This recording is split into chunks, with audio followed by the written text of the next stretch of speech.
Muy buenas noches, doctor Jaime Hurtado. Buenas noches, compañeros aquí presentes. Debe determinar. ¿Qué te llamo? Damos inicio, Ah. Andrea, silencio.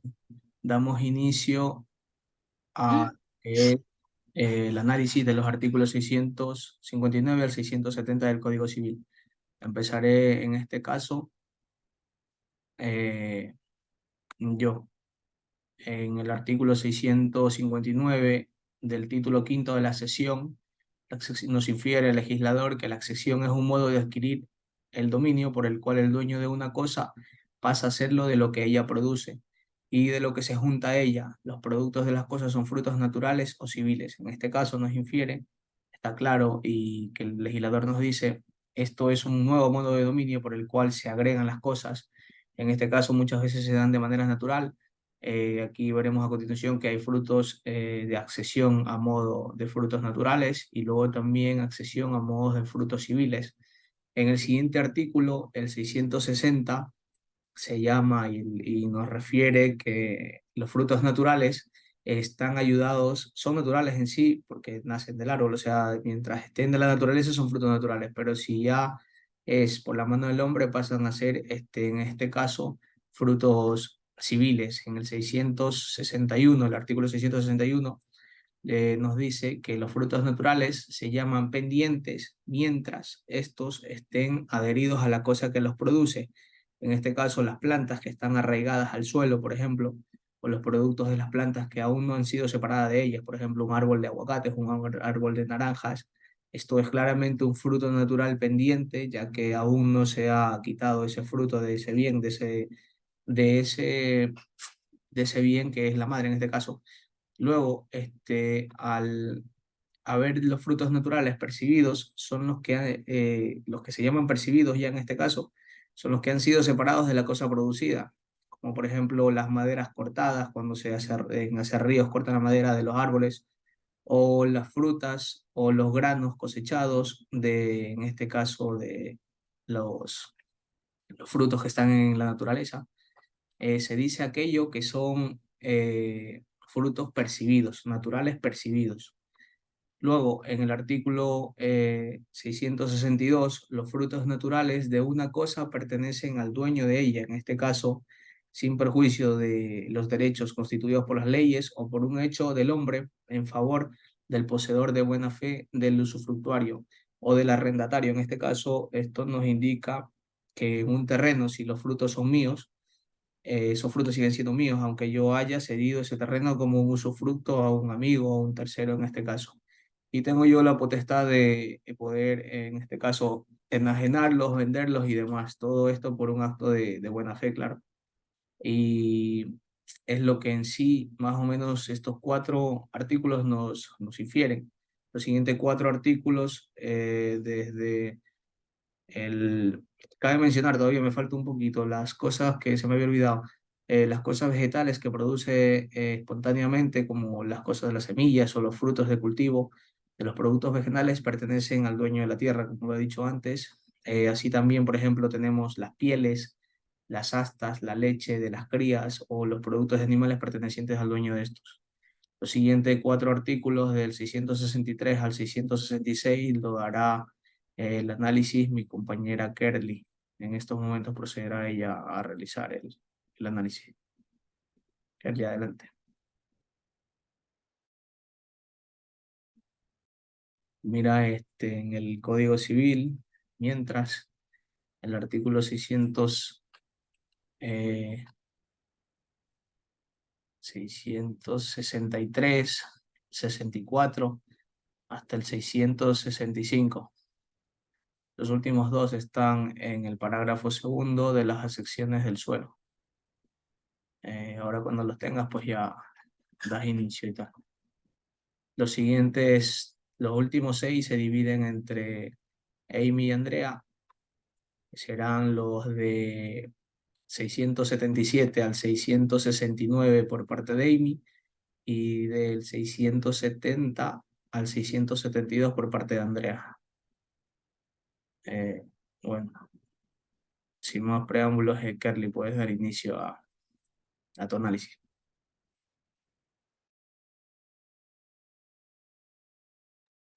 Tenías que ponerle pausa. Pausa un rato, exacto.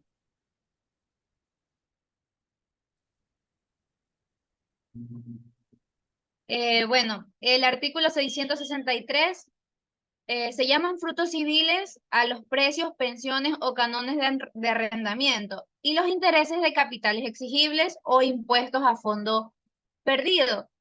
Se refiere a, como lo dice, a las capitales, o sea, a lo que son las tierras, las pensiones, los precios. En eso se basa más este artículo. Y también dice que los frutos civiles se llaman pendientes mientras se deben y percibidos desde que se cobran. Bueno, el artículo 664. Los frutos civiles pertenecen también al dueño de la cosa de que provienen de la misma manera y con la misma limitación que los naturales. Esto quiere decir que los frutos civiles también tienen dueño. O sea, si en esa tierra se plantó un árbol, la persona que es dueño de esa tierra es dueño del árbol y del producto, o sea, que viene a ser la fruta. El artículo 665 dice que se llama aluvión al aumento que recibe la ribera del mar o de un río o lago por el lento e imperceptible retiro de las aguas. El aluvión es ¿cómo se dice?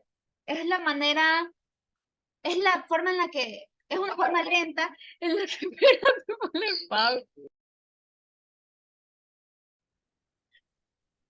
Bueno, como decía, aluvión es la parte lenta en la que se separan los ríos y las riberas del mar o el lago, porque si fuera violenta se llamaría abulsión.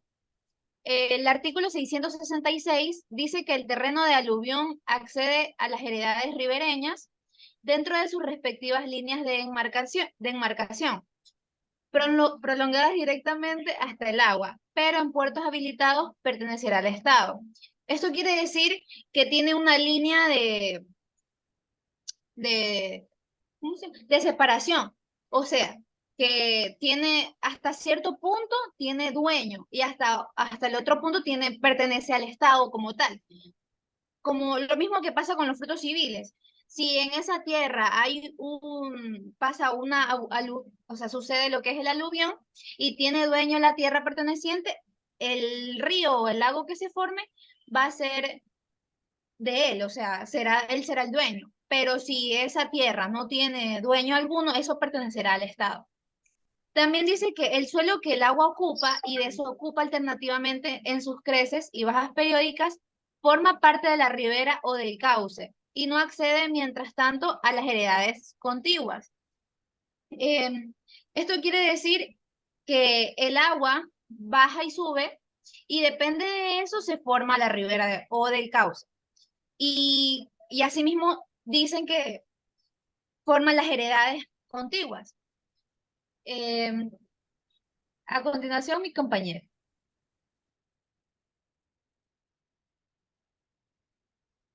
Ok, yo les voy a hablar sobre el artículo 667. Nos dice que siempre que prolongadas las antedichas líneas de demarcación se corten una a otra antes de llegar al agua, el triángulo formado por ellas y por el borde del agua accederá a los heredades laterales. O sea, los dueños que heredan las partes laterales también accederán a esta parte. Una línea recta que lo divide en dos partes iguales, tirada desde el punto de intersección hasta el agua. En el artículo 668 nos dice que sobre la parte del suelo que por una avenida o por una fuerza abrupta natural violenta es transportado de un sitio a otro y conserva el dueño su dominio por el solo efecto de llevársela, pero si este no lo reclama después del siguiente año al que ocurrió este hecho, pasa a ser dueño la persona al que fue transportada tal parte. O sea, el dueño del sitio pasa a ser dueño de la cosa al que fue transportado.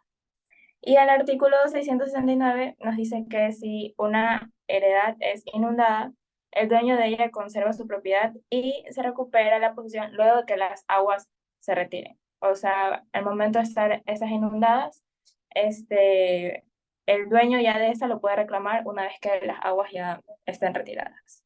Gracias.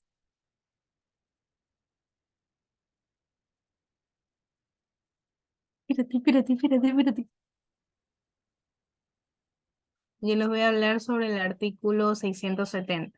En este artículo vemos que nos establece que si un río cambia de curso, los propietarios de estas tierras pueden, con el permiso de la autoridad que tengo hincapié aquí, llevar a cabo obras que, o las obras que sean necesarias para devolver el agua a su cauce habitual. Y esta parte del cauce que quede permanentemente seco se considerará parte de las propiedades adyacentes, y esto es similar a la situación del terreno de aluvión según lo que nos dice el artículo 666. Ahora el artículo 671 nos hace alusión a que si un río se divide en dos brazos y estos no se unen nuevamente, las partes del antiguo cauce expuestas por el agua pasarán a formar parte de las propiedades adyacentes de manera similar a lo establecido en el artículo anterior. Y el artículo 672 que nos hace relación a las nuevas islas, a la formación de nuevas islas que no le pertenecen al Estado. Las nuevas islas se considerarán parte del cauce o lecho mientras sean alternativamente ocupadas y desocupadas por las aguas durante sus crecidas y bajadas periódicamente. Esto no se incorpora a las propiedades ribereñas. Segundo inciso, si la nueva isla se forma a partir de un río y que se divide en dos brazos y que luego se vuelven a unir, esto no afectará la propiedad previa de los terrenos que están incluidos en ella. Pero el terreno expuesto al río se unirá a las propiedades adyacentes siguiendo las disposiciones que están en el artículo 370. Inciso 3. La nueva isla que se forma en el cauce de un río se unirá a las propiedades de una de las dos orillas, a la que esté más cercana a la isla en su totalidad. Esta propiedad le corresponderá a la parte entre sus respectivas líneas de demarcación. En el inciso 4, vemos que nos dice que en la distribución de la nueva isla no se tendrá en cuenta en la existencia de islas anteriores, que la nueva isla se unirá a las propiedades ribereñas como si fuera la única existente. En el inciso 5 nos dice que los dueños de la isla formada por su río adquieren la propiedad de todo lo que se una a ella por aluvión sin importar la ribera de la que provenga. Y él en el inciso 6 nos dice que en el caso de que se forme una nueva isla en un lago, se aplicará el inciso 2 de la regla 3 anterior. Sin embargo, las propiedades cuya distancia más corta a la isla exceda la mitad de su diámetro, medido desde esa misma distancia, no participará en la división del terreno formado por las aguas. Muchas gracias. Esto ha sido, doctor, el análisis de los artículos que nos ha tocado en del taller del día de hoy.